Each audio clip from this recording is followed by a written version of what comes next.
Você tem a ditadura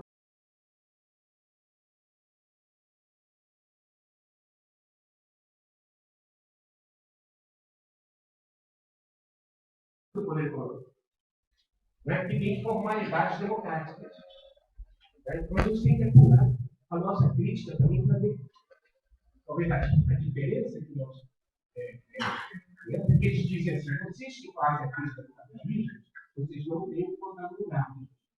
Eles não têm mais aquele horizonte do tal socialismo. Isso que eu falo, do muro até hoje está puxando cara para a gente. Mas eu diria que, se a gente achar que essa provocação que eles fazem não é uma provocação correta, mas que eles estão certos, eles não têm que botar no lugar. Qual que é que tem certeza que botar no lugar? Será que eles não descobriram que a gente tem que encontrar o valor botar no lugar? Isso aí é terminal. Isso aí tem violência, miséria, devastação, exploração. É isso que está acontecendo no mundo. Alguém acha que está passando na Líbia, está passando no Líbano, está passando no Iraque, está passando na Líbia? Aquilo ali, a Síria não era um país que tinha crise. Os caras não sabem que ser crise. A desestabilizar o governo que não gosta do governo. Como aqui disseram que uma lei não pode mais, não é isso? Né? Então, tiraram a presidente, né? Com mais diversos problemas, tiraram um princípio que a gente considera até sagrado. O princípio que, na verdade, não pode funcionar. É o único ponto que ele está fazendo, ele era tanta Dilma, era esse princípio. Ela estava ali por um princípio da soberania popular. A gente não pode comparar isso. Por mais que a gente saiba que, como eu falei antes, esses mecanismos já não são suficientes. Né? Por isso que eu falo, a gente também está diante de um crime de criatividade política. Né? E a gente está envolvido em um processo, e a gente sabe que, ao mesmo tempo, em vários lugares, a gente está tendo, como eu falo, cai um muro. Em 1989, caiu a União Soviética, no início da década de 90. Olha que ironia. É uma das técnicas mais criativas da luta social da América Latina. Olha que ironia.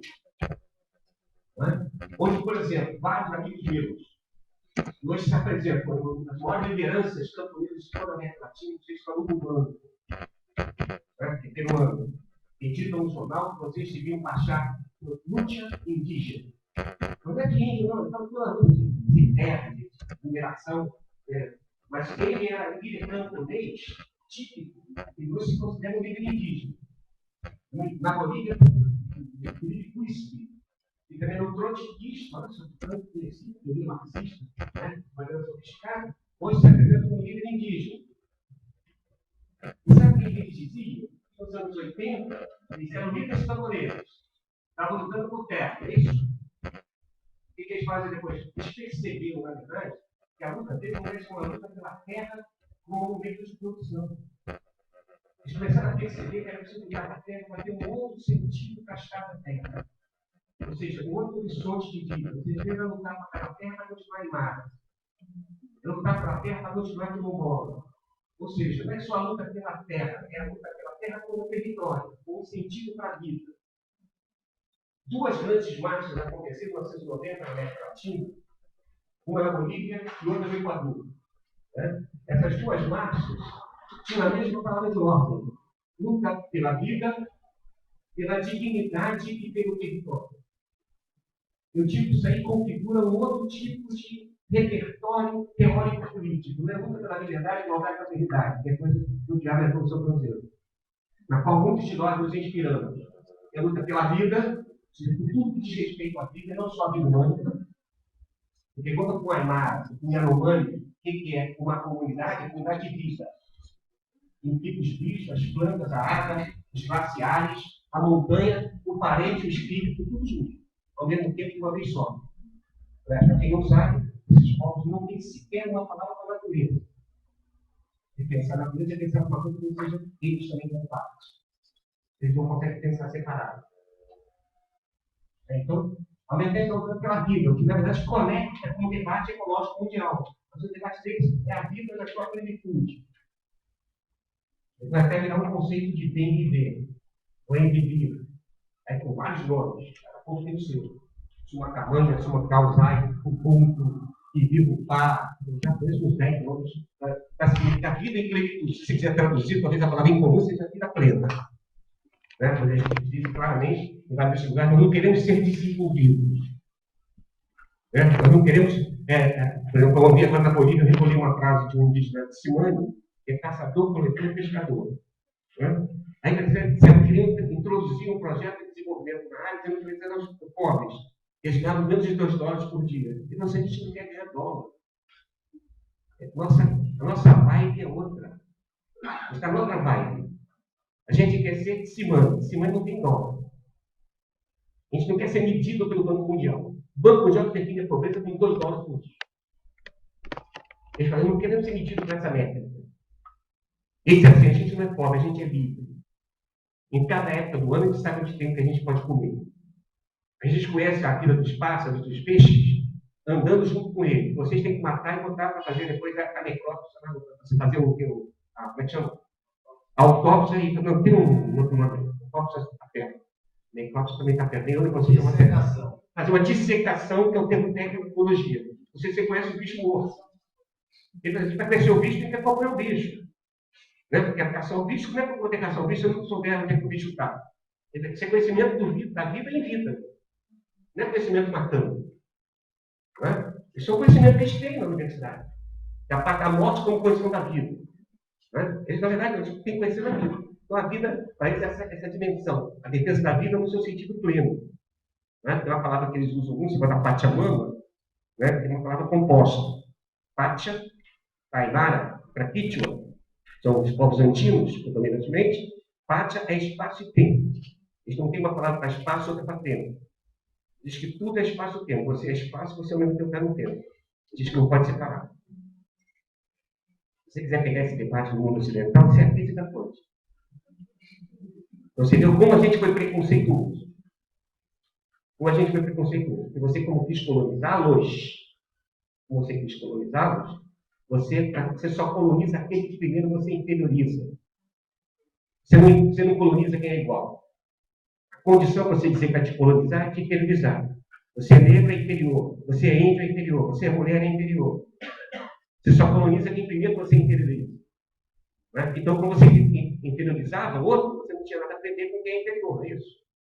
E nisso toda a experiência humana que vários povos inventaram foram simplesmente desperdiçadas.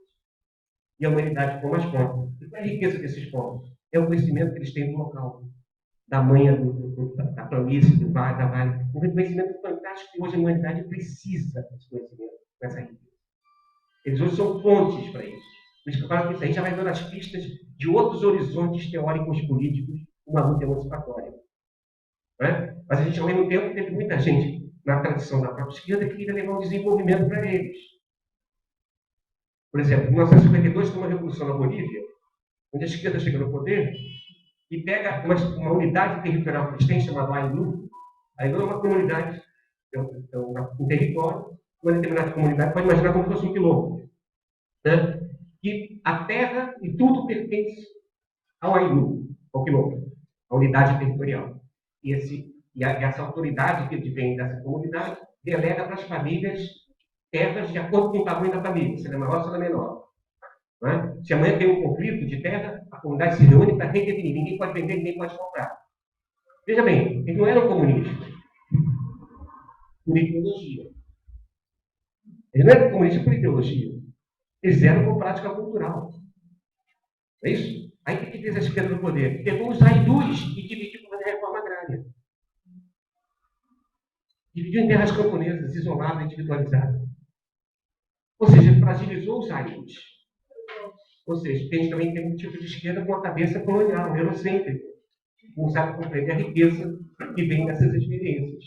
Então, eu digo que hoje a luta não é só contra o capitalismo, é luta também contra essa forma colonial de pensar.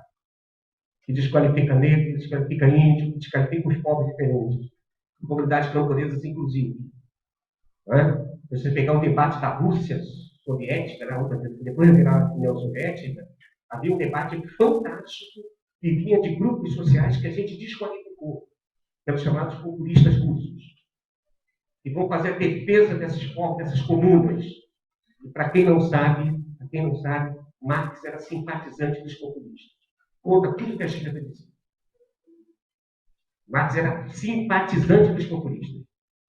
Com 2 livros que eu estou traduzindo, um outro tema do México, então, um debate que eu faço questão de socializar. Não tem sentido ficar só comigo. Então, já estou com a responsabilidade de contato, seja com o Manolo, com o Guaci, ou com o Rubens, porque meu marco tem e-mail, eu posso passar esse material que cabe um pouco de discussão, porque existem outras fontes de inspiração que sabem valorizar essas outras dimensões. Nós estamos vivendo, para retomar o argumento, esses anos 90, que é o ano da queda de muro, retomar, é um ano muito rico de luta social na América Latina. Quando eu peguei essa luta pela vida, pela dignidade e pelo território. O que eles estão chamando de dignidade? Me respeito como eu sou, na minha diferença, nas minhas qualidades, na minha cultura. Né? Eu sou digno. Então, me respeita a minha dignidade. Né? Uma palavra muito comum hoje, você vai no movimento zapatista, vai no México, vai na Colômbia, a palavra dignidade é uma palavra muito forte dentro do repertório político deles. Veja bem, não é liberdade, igualdade e fraternidade. É vida, dignidade e território. E por que território? Porque eu não posso ser digno se me faltam as condições materiais para a vida. Então, eu preciso da terra e tudo que tem implicado na terra para que eu possa acumular. Então, eu preciso do território. Não preciso da cultura de maneira abstrata. Né? Eu preciso da cultura nas suas condições materiais para que a vida. Né? Aliás, a agricultura, todo mundo sabe que não é uma coisa abstrata. É a cultura do campo, é a cultura da terra, é a cultura da sua materialidade. Né? Tem a forma de arroz, feijão, milho, mandioca, isso tudo é cultura. É que desqualificado de tal forma o campesinato, é isso? A gente acha que essas coisas são só coisas para comer. Mas todo mundo sabe que arroz, feijão, milho e mandioca não se produz isso sem saber produzir isso. Né? Tem um saber ali.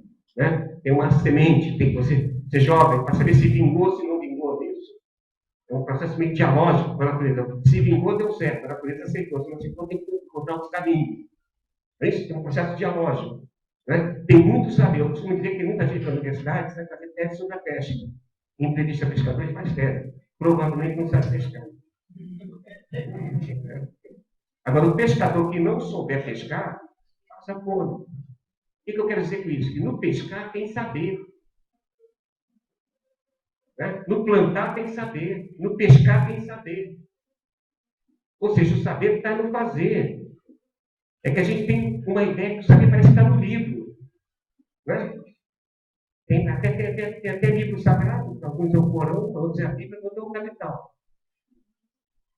Né? Parece que o saber está no livro. Tem gente que nunca lê um livro e ficou profunda essa sabedoria.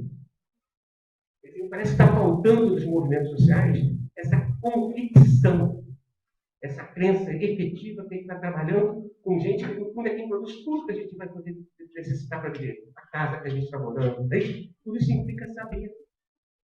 Eu fui fazer agora um curso, professor da Via Campesina, na Amazônia. O primeiro módulo, estamos discutindo a identidade camponesa na Amazônia. Né? O primeiro módulo que deram lá era sobre a Via Partner, a Via Prussiana. Vocês estão os próprios processos de transformação agrária do mundo. O curso era sobre identidade camponesa da Amazônia. Aí me chamaram. Eu sou meio heterodoxo, vocês já viram. Né? Aí fui lá falar com ele. Aí, quando eu perguntei qual foi o primeiro módulo, começaram a explicar a Via Prussiana, a Via do Partner.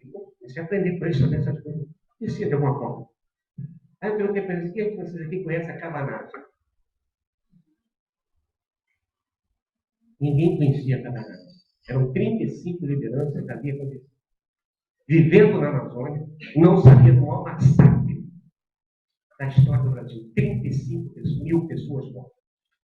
35 mil. O que significa dizer isso? Será que a gente está estudando a história do povo brasileiro? A história das lutas sociais brasileiras? Como é que a gente vai poder construir uma outra sociedade se a gente não está mergulhando nesse patrimônio? Não é isso? Como é que a gente vai construir uma outra identidade de classe? Não é isso? Como é que se constrói essa identidade? A identidade é uma coisa assim que eu vou descobrir com a essência do povo. A identidade sempre se constrói no conflito. É ali que eles e nós, né? Isso aí é a identidade se constrói. Não tem identidade no vazio. A identidade é sempre contrastiva, ela sempre surge no contraste, no conflito. Na expressão luta de classes, a palavra forte é luta, não é classe. Estou bem acompanhado nisso. Um sujeito chamado Eduardo Thompson, era um marxista inglês, bem heterodoxo, né? Que dizia isso. Ou seja, é na luta que a classe se constitui. A gente tem uma esquerda mais discutindo classe sem entender a luta. Então não conhece a história das lutas. Né? E é isso que me parece que daqui a um pouco a gente fica nesse vazio que a gente está vivendo hoje. Não é isso? Quando o povo está inventando a vida em muitas experiências. Então, por exemplo, na América Latina surge nos anos 90, vão chegar os primeiro país, por exemplo, a Bolívia e o Equador, se refundaram como país e não são mais estados nacionais. São estados plurinacionais. Ou seja, tem que reconhecer que dentro do mesmo estado dito nacional, esse dito nacional ignora que dentro desse território tem múltiplas nacionalidades. Tem um colonialismo interno, que não sabe respeitar os povos diferentes. Mas sabia que no Brasil tem 305 povos e etnias.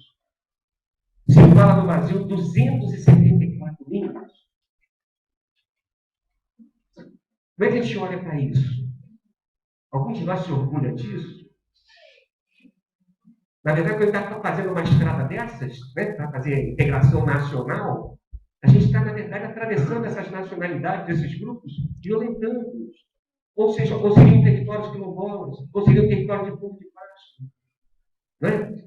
De peixes. Essas experiências todas que são a maneira como o povo foi inventando com os faxinais, lá em Santa Catarina, no Paraná. Também são terras comunitárias. Né? Então, tem experiências extremamente ricas em curso. Né? Então, por exemplo, aí criar até um projeto político. Não somos mais Estados nacionais, somos Estado plurinacional. Tem que reconhecer essa diversidade. Por exemplo, baixem na internet. O lugar chama-se Charagua. C-H-A-R-A-G-U-A. Charagua. Os Guaranis da Bolívia criaram o primeiro território autônomo com autogoverno. E tudo tem que ter as mulheres participando. Em todos os níveis. Está lá disponível. Porque estava na Constituição, mas o governo estava empurrando com a barriga. Não é? Ou seja, mas aí o movimento fez o que parece que o movimento não fez no Brasil. Me permite contar uma historinha que tinha um porteiro do edifício que eu morava, no Rio? O senhor José. José era uma pessoa que sempre conversava com essas coisas, conversava com ele normalmente. Falava lá, o senhor José, como é que estão as coisas? Ele ficava o tempo todo, tocava, né, no interfone. 301, é a Dona Maria. Então o senhor José aqui embaixo, pode subir. Toda a vida dele passava pelo interfone. Aí eu conversava essas coisas com ele, né?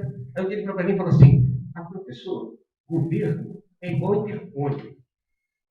Eu falei, isso é profundo demais, né? Eu queria entender que governo é igual campainha. Por que, seu José? Só funciona se você aperta. Aí eu inventei a teoria do porteiro. Né? Porque se você apertar, não funciona. Me parece que muitos de nós poderiam fazer uma autocrítica que aconteceu nos últimos 13 anos. Será que a gente apertou o suficiente? Será que a gente apertou? Ou será que a gente não ficou em casa recebendo algum tipo de bolsa? Tinha bolsa tudo, né? Tinha bolsa tudo. Bolsa verde, bolsa família, né? Tinha bolsa para tudo. Né? Mas como é que foi o protagonismo da gente? Né? E se eu vi no de Itaconab, Silvio Porto, lá de Porto Alegre, agrônomo, pessoa séria, uma reunião comigo, a gente estava aliando para a ANA, a Articulação Nacional de Agroecologia, conversando com ele, e disse assim: a gente fez alguma coisa no governo, mas a gente fez muito pouco diante do que a gente podia fazer. Aí eu pergunto para ele: mas o que faltou? Faltou pressão popular. Faltou pressão popular. Certo? Então é muito fácil também criticar quem estava lá. Está entendendo? E se você faz pressão popular, muda a correlação de força internamente ao governo. Né? Porque os empresários têm todo dia lá seus assessores, né, enchendo o saco. Né? Você não tem pressão popular. Não é isso? É por isso que os quatro colegas da rádio não sabem se está dando um prêmio ou se está dando um castigo. Vou insistir nessa tese.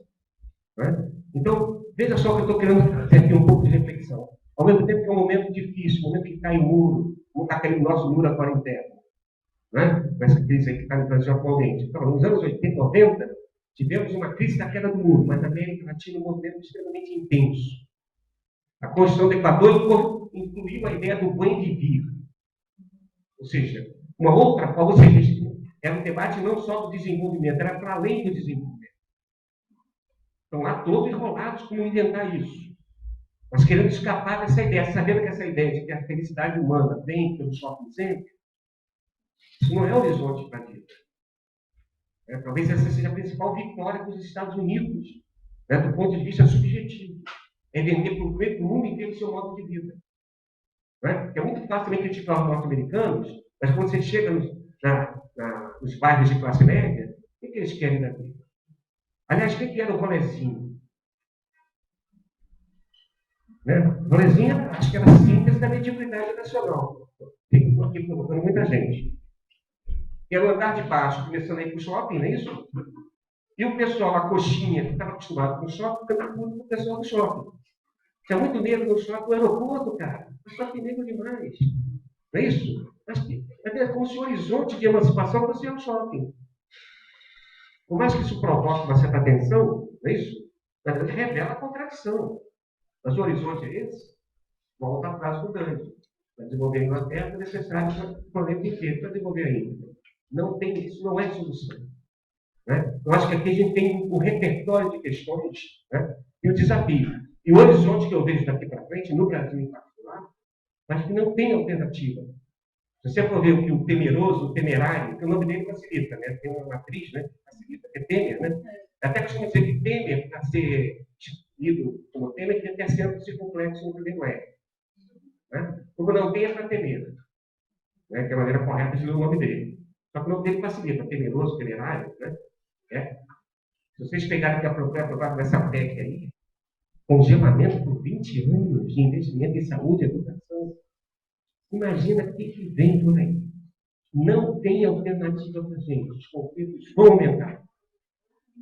Né? As contradições vão se aprofundar. Não é porque a gente gosta, não. É porque vai se acelerar. O nível de. Imagina essa polícia que já faz o que faz. Não é isso? Imagina esse pessoal sem receber. Já está rolando no Rio. Né? Ou seja, o cenário que vem é de agravamento das contradições. Não vai ter alternativa. A minha pergunta é o nível de preparação que nós estamos, né? Para poder dar conta desses processos, né? De que forma a gente está colado nas experiências profundas, né, da vivência popular, né? Para poder apresentar alternativas que estão em curso. Na América Latina está acontecendo direto. Eu chamo a atenção que o Brasil são mais de 1 milhão de famílias assentadas. Não sei se deu mais me ajuda. Qual é a área total de assentamentos do Brasil? A área em termos de hectares. Já me falaram os números que eu confesso que eu fico espantado. Alguns já falaram de 45 milhões de hectares. Alguns falaram de 65 milhões de hectares de terra. Se é isso, é mais ou menos a terra plantada com cana, soja, eucalipto, ou seja, a terra para o negócio. Eu pergunto, por que a gente conquista a terra e não faz autogoverno da terra? Por que a gente conquista a terra e vira assentamento do INCA? E faz relação de beneficiário, né? RB, não é isso? Tem uma relação de beneficiário que você vira cliente da reforma agrária. Aliás, o nome é ótimo, é cliente. Clientelismo. Inclusive, as palavras são terríveis. É relação de beneficiário. Você lutou, como disse um companheirão lá do Amazonas, a área que tem mais concentração de assentamento do Brasil, de Marabá, lá no sul-sudeste do Pará. Ele diz assim: quando a gente está fazendo uma ocupação, né, um acampamento, está tudo organizado. Tem brigada para isso, para a saúde, para a educação, é isso para fazer, para garantir a segurança do acampamento, é isso, tudo bem organizado. Aí, quando conquista o assentamento, ele diz: quando você toca o apito no acampamento, todo mundo vem para a reunião. Quando vira assentamento, você toca o apito, cada um vai para a sua casa. Ou seja, parece que todo mundo vira proprietário individual, não é isso? Cada um vai cuidar da sua terra. Me lembro aqui do Babau, né? Aqui no sul da Bahia, do Pinambá. Né? Ele disse ao Babau: vou garantir toda a contundência do que disse. Expulsar a FUNAI. A FUNAI só atrapalha, segundo eles. A FUNAI é um mau governo. Ele vai dizer: se nós conquista, com essa concordância mental, se nós conquista, nós administra. Deve lembrar da frase, governo. Ou seja, conquistou a terra, por que a gente não administra a terra? Por que conquista o assentamento vira coisa do índio? Essa visão parece estatocrática que continua fazendo a nossa cultura, inclusive de esquerda. Esse que eu falo, talvez tenha que aprender lá com os mexicanos, para voltar de onde eu comecei. Né? Ou seja, eles têm uma tradição comunitarista que conquista a terra, vamos governar a terra. Eles chamam de junta de bom governo. Né? Imagina se 1 milhão de famílias assentadas, se tem 45 milhões de habitantes, que é muito mais fácil conseguir, isso dá para alimentar o povo brasileiro. Mas é preciso fazer do assentado sujeito político e não beneficiar da reforma agrária. Eu pergunto se também não tem muito de equívocos teóricos políticos nossos. Se não tem a ver com o nosso repertório teórico, que não está dando conta dos desafios que estão sendo colocados. Já falei muito, vou parar por aqui para ficar apaixonado parte do debate depois. Obrigado aí, pastor.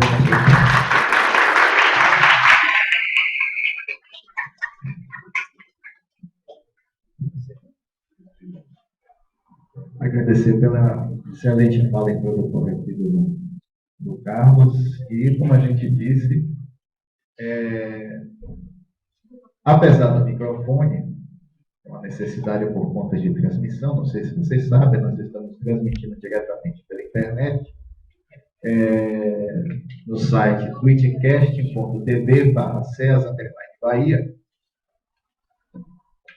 Apesar disso, é um espaço bastante informal, onde a gente tenta fazer um debate não apenas a respeito de questões teóricas, não apenas a respeito de questões mais profundas, e nem apenas um debate de mão única. A gente tenta fazer um debate em que haja uma troca, em que haja um diálogo, que haja algo mais que nós todos possamos levar depois, quando voltarmos para as nossas casas.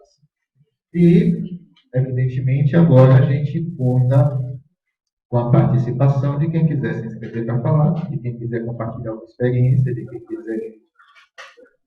quem quiser, inclusive, se for o caso, em última instância, fazer perguntas.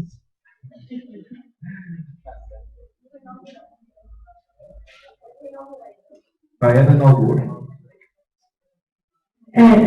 Eu sou Tayana, sou assessora da equipe urbana aqui do SESC, né?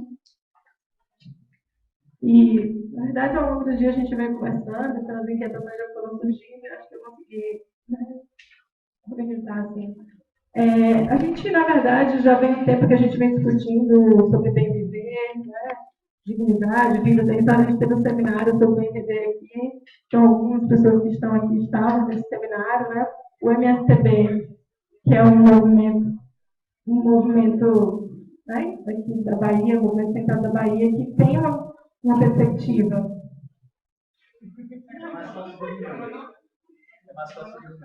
Pronto, melhorou?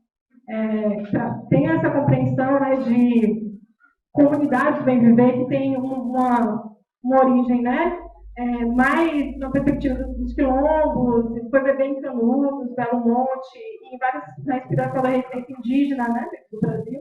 Então, e aí eu fiquei pensando, inquietada, porque nas cidades a gente tem, como é difícil, né, a gente pensar isso, se a gente tem essa lógica de acesso ao serviço, né, de moradia, infraestrutura.